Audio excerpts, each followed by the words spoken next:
his daughter with mumps. Since there was no treatment and the disease was usually harmless, he sent his daughter back to bed. Hillerman couldn't sleep, though. His brain started working. Another lab had just released a licensed measles vaccine that had been passed through chicken embryos.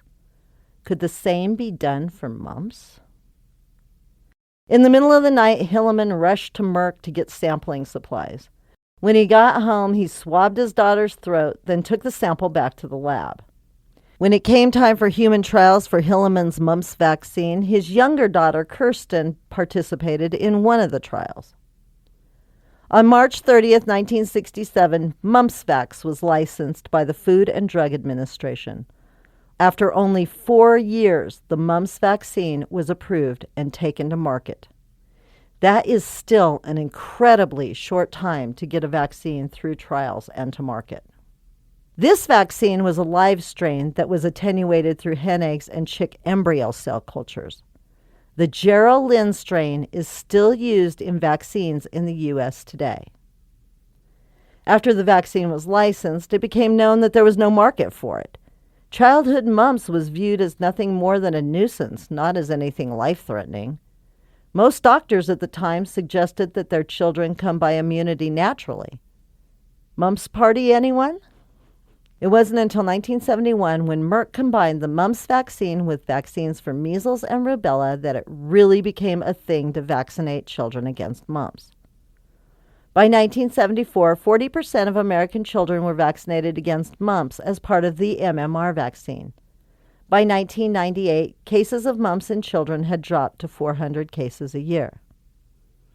So that's mumps, short and sweet.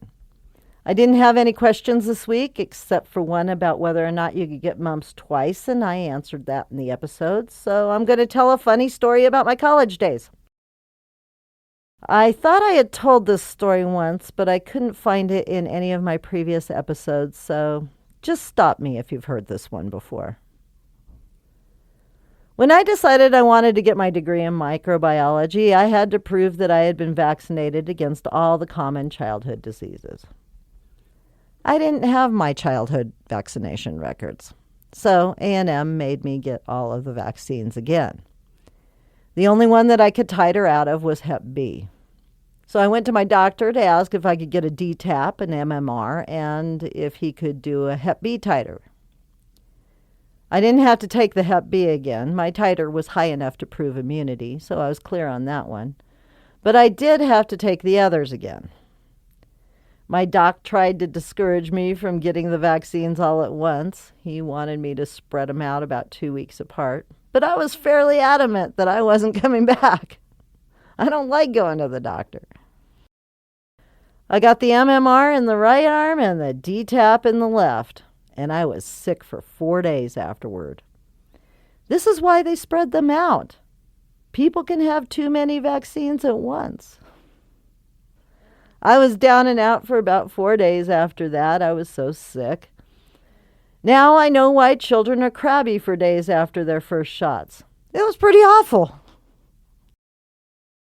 I know this was a short episode. There wasn't a whole lot to say about mumps. Next will be rubella, and there's a whole lot to talk about there. So that episode will be much longer.